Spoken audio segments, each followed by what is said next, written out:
नमस्कार। आज हम एक बहुत ही दुखद घटना पर बात कर रहे हैं जो हरिद्वार के मनसा देवी मंदिर में हुई। ये शनिवार 27 जुलाई 2025 की बात है। सुबह दर्शन का समय था और भगदड़ मच गई। कम से कम 6 लोगों की जान चली गई इसमें और कई लोग घायल भी हुए। हमारे पास इस घटना पर एक रिपोर्ट है, तो आज हम कोशिश करेंगे समझने की कि असल में हुआ क्या था, क्या वजह थी इसके पीछे। जी, ये वाकई में बहुत गंभीर घटना है और परेशान करने वाली भी। जब हम रिपोर्ट के तथ्यों को देखते हैं ना, तो ये सिर्फ एक हादसा नहीं लगता। मतलब इसके पीछे कुछ गहरे सवाल उठते हैं कि ऐसा क्यों हुआ।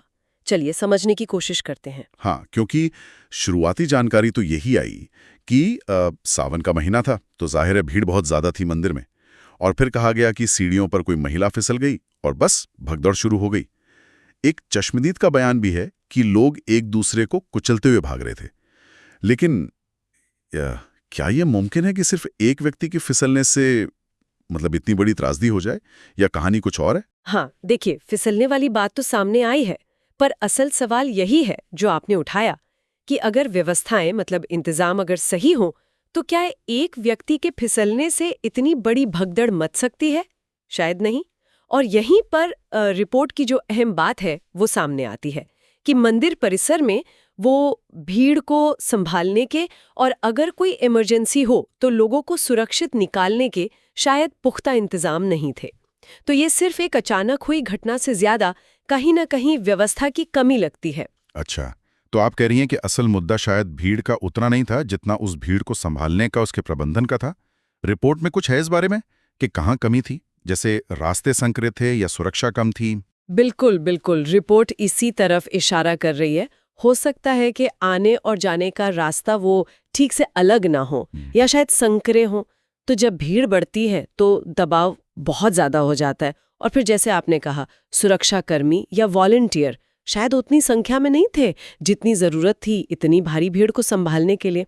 और एक और बात, क्या भीड़ को मतलब कंट्रोल करने का कोई सिस्टम था कि एक सीमा से ज्यादा लोग एक साथ अंदर ना जाएं? ये भी सवाल है। ये सब चीजें बताती हैं कि सावन की भीड़ तो पता थी क्या आएगी, लेकिन शायद उसके लिए तैयारी पूरी नहीं थी।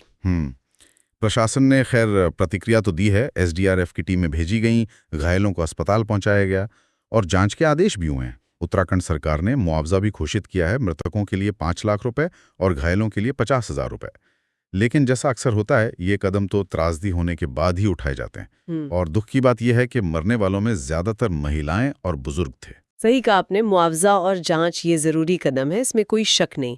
लेकिन जो नुकसान हुआ है उसकी भरपाई तो नहीं हो सकती ना। और रिपोर्ट का जो निचोड़ है वो यही है कि भविष्य में ऐसी घटनाएं ना हो, इसके लिए बहुत ठोस कदम उठाने की जरूरत है। सिर्फ घटना के बाद प्रतिक्रिया देना काफी नहीं है। जैसे श्रद्धालुओं की संख्या को सीमित करना, एंट्री और एग्जिट के लिए बिल्कुल अलग और चौड़े रास्ते बनाना और पूरे परिसर की निगरानी शायद कैमरा वगैरह से बेहतर करना, ये सब जरूरी है।